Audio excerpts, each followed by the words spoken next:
FBI officers ये देखकर हैरान थे कि जिस जेल में अगर किसी कैदी को खुला भी छोड़ दिया जाए तो वो इस जेल से भागने के बारे में सोच भी नहीं सकता, लेकिन वहाँ से 3 बड़े प्रिजनर्स इतनी हाई सिक्योरिटी होते हुए भी कैसे भाग निकले। यहाँ पर सबसे हैरानी की बात ये है कि वहाँ के जेल स्टाफ्स को इनके भागने की खबर 10 घंटे बाद पता चली। इस केस को न सिर्फ एफबीआई ने सॉल्व करने की कोशिश की, बल्कि यूएस के 3 टॉप लेवल एजेंसी भी इस केस को सॉल्व करने के लिए बहुत प्रयास किए। दोस्तों, हम बात कर रहे हैं ऐसे केस की जो दुनिया के टॉप मिस्टीरियस केस में से एक है, जिसको पिछले 60 सालों से सॉल्व करने का प्रयास किया जा रहा है। पर यहाँ पर बहुत बड़ा सवाल ये है कि इतनी हाई सिक्योरिटी होते हुए भी प्रिजनर्स जेल से कैसे फरार हो गए। दोस्तों, सैन फ्रांसिस्को से 2 किलोमीटर दूर एक आइलैंड है जिसको कि एल्कट्राज के नाम से जाना जाता है। 22 एकड़ में फैला हुआ ये आइलैंड पर सिर्फ प्रिजनर्स को रखा जाता था। ये दुनिया का सबसे सेफ जेलों में से एक है जो कि चारों तरफ से पानी से घिरा हुआ है। इस आइलैंड की हिस्ट्री की बात करें तो सबसे पहले इसको मैक्सिकन गवर्नर पिको पियो ओन करते थे, लेकिन जून 1846 में पियो पिको ने इस आइलैंड को अपने खास दोस्त विलियम वर्कमैन को गिफ्ट कर दिया। इसके बाद 1850 में मिलियार्ड फिल्मोर ने एल्कट्राज आइलैंड को यूएस मिलिट्री के लिए रिजर्व कर दिया।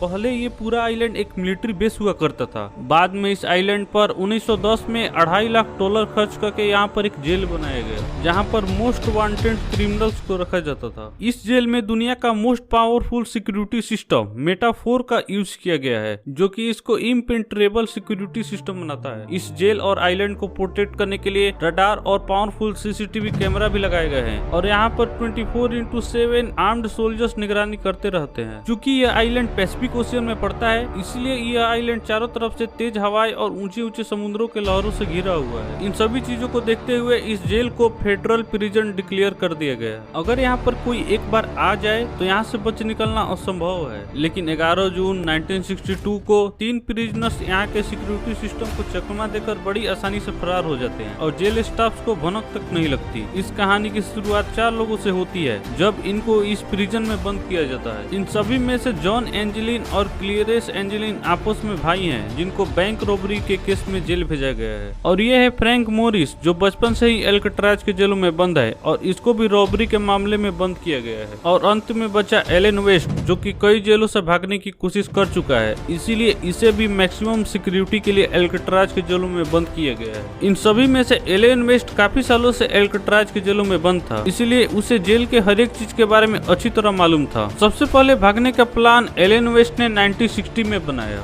चूँकि वो जेल के हर एक कोने को अच्छी तरह जान चुका था, इसलिए उसने बी ब्लॉक में एक लूप होल ढूंढ के निकाला, जहाँ से कुछ संभावना थी कि वे जेल से बाहर निकल सकते हैं। एलन वेस्ट उन 3 साथियों को खाने के कैंटीन में मिला और पूरा प्लान वहीं पर बताया। पर यहाँ पर एक प्रॉब्लम थी कि वे जेल के डी सेक्शन में रखे गए थे। उन्होंने किसी भी तरह का बहाना बनाकर अपने आप को जेल के बी सेक्शन में शिफ्ट करवा दिया। उनका पहला टारगेट पूरा हो चुका था, वो एक साथ ब्लॉक बी में पहुंच चुके थे। इसके बाद प्रिजनर्स 2 सालों तक आपस में ही प्लान बनाते रहे, पर वे क्या आपस में बातचीत करते थे वे किसी को मालूम नहीं था। 11 जून 1962 को सभी प्रिजनर्स फरार हो जाते हैं। ये बात जेल स्टाफ को तब मालूम चलती है जब जेल में सुबह 7 बजे सभी प्रिजनर्स की रूटीन काउंटिंग होती है। तब उन्हें पता चलता है कि इनमें से 3 प्रिजनर्स मिसिंग है। जेल स्टाफ ने सभी सेल्स को चेक किया, तब उन्हें एंजेलिन ब्रदर्स और फ्रैंक मोरिस अपने बेड पर सोते हुए नजर आए। गार्ड को कुछ शक हुआ, इसीलिए गार्ड ने उनको उठाने का कोशिश किया। तभी वो क्या दिखता है, तीनों प्रिजनर्स के बेड पर डमी हेड पड़ा हुआ है और प्रिजनर्स फरार हो गए हैं। जेल के ऑफिसर्स ने सोचा कि वे इस आइलैंड से बाहर नहीं जा सकते, इसलिए पूरे एल्कट्राज आइलैंड पर घेराबंदी कर दी और तलाशी अभियान शुरू कर दिया।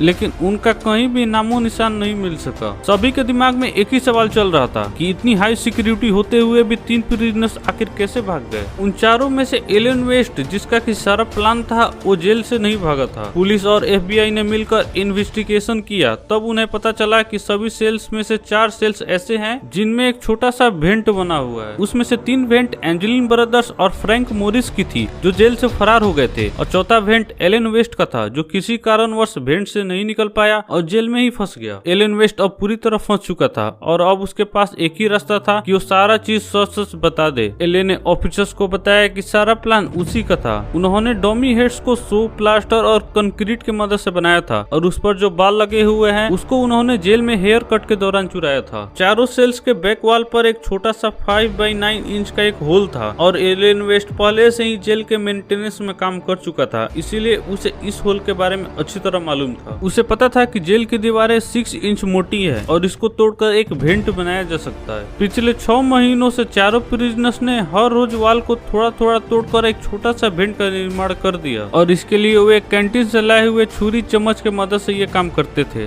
अंत में उन्होंने काम को जल्दी खत्म करने के लिए वैक्यूम क्लीनर के मदद से ड्रिलिंग मशीन भी बनाई थी। इस काम के बारे में किसी को पता ना चले, इसलिए वे काम करने के बाद वेंट को किसी बॉक्स के मदद से छुपा देते थे। इस काम को करने के लिए वे खास म्यूजिकल आवाज को चुनते थे ताकि काम करने के दौरान जो शोर उत्पन्न हो वो किसी को पता ना चले। वेंट एक कॉरिडोर से निकलता था जहाँ पर कोई सिक्योरिटी नहीं था। कॉरिडोर से एक ड्रेन पाइप सीधा छत पर जाती थी जहाँ पर वे हमेशा मेंटेनेंस के लिए जाया करते थे। एल्कट्राज में प्रिजनर्स को बिजी रखने के लिए मेंटेनेंस का काम करवाया जाता है। मेंटेनेंस का काम करने के लिए वे अक्सर छत पर आया करते थे और वहाँ से हर छोटी से छोटी चीज को अच्छे से अध्ययन करते थे जो कि उनकी भागने में सहायता कर सके। छत से नीचे एक और ड्रेन पाइप आती थी जिसकी सहायता से वे नीचे उतरे और 15 फीट ऊंची फेंसिंग को क्रॉस कर वे फरार हो गए। किनारे पर पहुंचकर उन्होंने रेनकोट जैकेट की मदद से एक बोट तैयार कर ली। ये रेनकोट जैकेट्स उनको वहाँ के जेलर दिया करते थे और ये तरह तरह के बहाना कर काफी सारे रेनकोट जैकेट्स को अपने पास जुटा लिए थे। उनके भागने के बाद FBI के पास बहुत बड़ा सवाल था कि अब वे कहाँ हैं। एलन वेस्ट ने बताया कि प्लान के अनुसार एल्कट्राज से भागकर एंजिन आइलैंड के बगल में मेन लाइन पर पहुंचना था जहां से वे भेष बदलने के लिए कुछ कपड़े और भागने के लिए गाड़ी का इंतजाम कर सके, लेकिन वहां पर पूछताछ करने पर कोई भी क्लू नहीं मिला। इम्पॉसिबल सिक्योरिटी सिस्टम को भेद कर कहां चले गए वे किसी को नहीं पता चल सका। उनको समुद्र निगल गया या एलन वेस्ट की कोई मन गढ़ित कहानी पुलिस को चकमा देने के लिए बनाई गई थी। छत पर जूतों के निशान और खुफिया वर्कशॉप को देखकर यही लगता है कि एलन सच बोल रहा है। कुछ दिन बाद पुलिस को उनकी रेनकोट वाली बोट मिलती है पर उनका कोई भी नामो निशान नहीं मिलता है। 4 दिन बाद पुलिस फिर से एक तलाशी अभियान शुरू करती है जिसमें पुलिस के हाथ 2 बैग्स लगते हैं और उसमें भागे हुए प्रिजनर्स के फैमिली फोटो